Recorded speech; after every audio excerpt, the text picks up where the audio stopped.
Perkenalkan, kami peserta Latsar CPNS BPSDMD Provinsi Nusa Tenggara Barat tahun 2021 Angkatan 60 Kelompok 2 Sub Kelompok 2 dengan anggota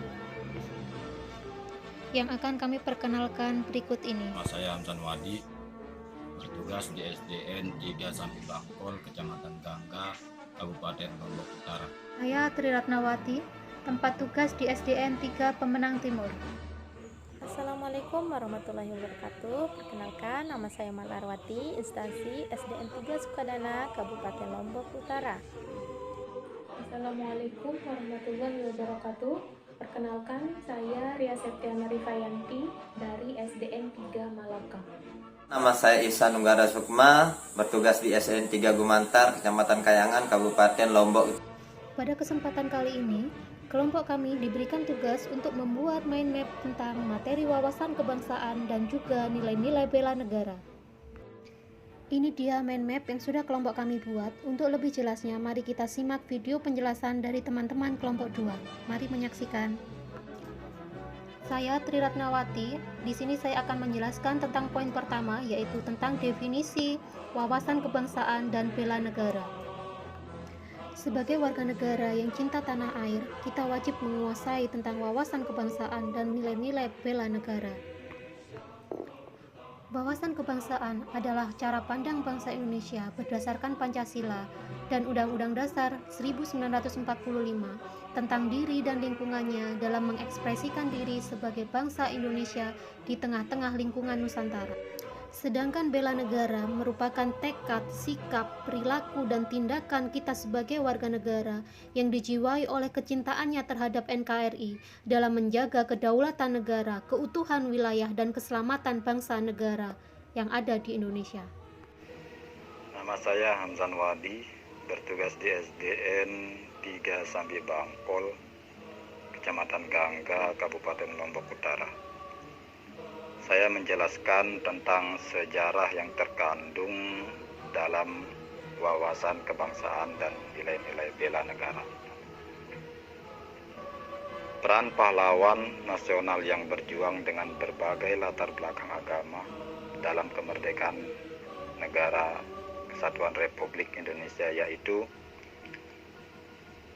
yang pertama, Tuanku Imam Bonjol adalah salah seorang ulama, pemimpin dan pejuang yang berperang melawan Belanda dalam peperangan yang dikenal dengan nama Perang Padri pada tahun 1803 sampai dengan tahun 1838. Tuanku Imam Bonjol diangkat sebagai pahlawan nasional Indonesia oleh Presiden pada tanggal 6 November 1973. Yang kedua, I Gusti Ketut Jelantik adalah pahlawan nasional Indonesia yang berasal dari Karangasem, Bali.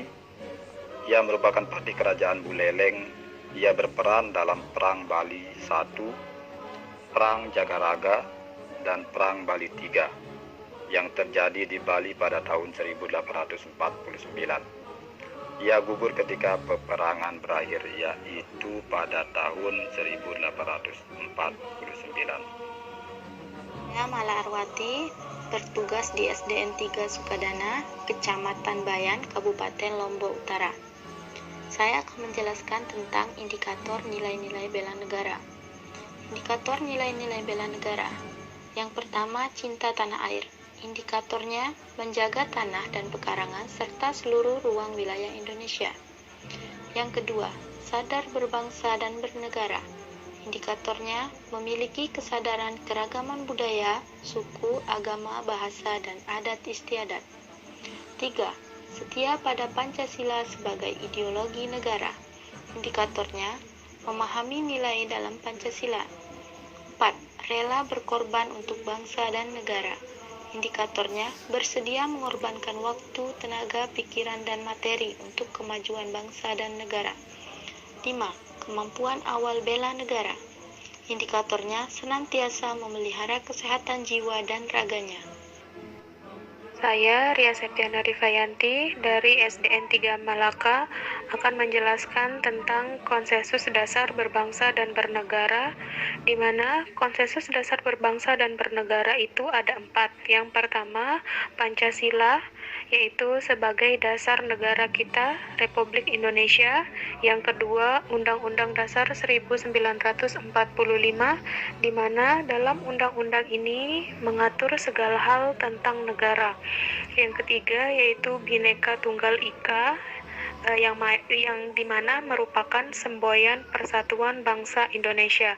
Dan yang terakhir yaitu Negara Kesatuan Republik Indonesia atau NKRI harga mati. Saya Ihsan Unggara Sukma, bertugas di SDN 3 Gumantar, Kecamatan Kayangan, Kabupaten Lombok Utara. Akan memaparkan fungsi utama ASN. Pertama, melaksanakan kebijakan publik, di mana ASN memiliki wewenang dalam membuat kebijakan, serta ASN harus bekerja dengan integritas tinggi dan profesional dalam setiap bidangnya. Kedua, pelayan publik. ASN sebagai pelayan publik harus menjunjung tinggi nilai-nilai kemanusiaan, tidak membeda-bedakan antar sesama. Tiga, perekat dan pemersatu bangsa. ASN merupakan kepanjangan tangan negara dalam mewujudkan persatuan dan kesatuan bangsa, di mana negara kesatuan Republik Indonesia terdapat banyak sekali suku, bangsa, ras, dan agama, serta dipisahkan oleh pulau-pulau. Inilah yang menjadi tantangan terbesar buat ASN dalam perekat dan pemersatu bangsa.